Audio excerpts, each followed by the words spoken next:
Every summer in Denmark, thousands of people gather on beaches. Bonfires are lit, voices sing, and flames rise into the night sky. But these aren't just any fires. Inside them, straw witches burn. Yes, witches. It sounds medieval. Yet in Denmark, this is not an act of violence, but a tradition. One that connects modern celebrations to centuries of history, superstition, and folklore.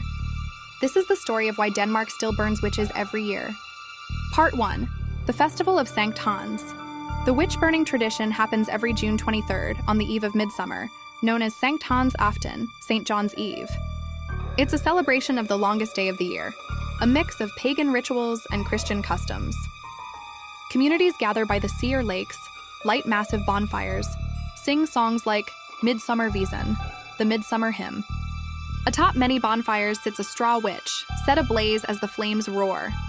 To outsiders, it looks shocking. But in Denmark, the burning witch is less about hate and more about cleansing, light, and tradition. Part 2, where the witch came from. Pagan roots. Fire has long symbolized protection from evil spirits during solstices. In the Middle Ages, Denmark, like much of Europe, suffered witch hunts. Between the 15th and 17th centuries, thousands of women were accused of witchcraft in Scandinavia. Many were executed by burning. The straw witch effigy in modern times is a symbolic echo of that dark past. In the flames of midsummer, people once saw protection from witches. Now, the witch has become part of the fire itself. Part 3. From fear to tradition. By the 18th and 19th centuries, witch trials had ended, but folklore remained strong. Bonfires at midsummer became festive rather than fearful. In the 1920s, the practice of placing a witch effigy on top of the fire became common, blending old superstition with national tradition. Symbolism. Burning the witch is said to send her to Blocksberg, a mountain in Germany associated with witches' gatherings. The burning witch stopped being about real women and became a folk symbol of driving away evil and welcoming summer. Part 4. The cultural meaning. Today, Danish families see it as cozy, fun, and cultural, not violent. The fire represents togetherness, cleansing, and new beginnings. Children make straw witches for bonfires in schools.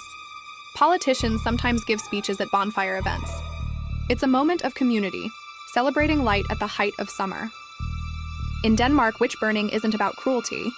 It's about memory, tradition, and finding light in the dark. Part 5. Criticism and debate.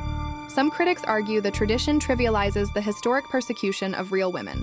Feminist groups and historians question whether a witch effigy is appropriate in modern times. Others defend it as cultural heritage, saying it no longer has any connection to real witch hunts. Ongoing debate. Should the witch be replaced by neutral symbols like trolls, boats, or animals? The flames spark joy for some, and unease for others. But perhaps that tension is what keeps the tradition alive. Every year, on a summer night, Danes light their bonfires and watch the flames consume a straw witch.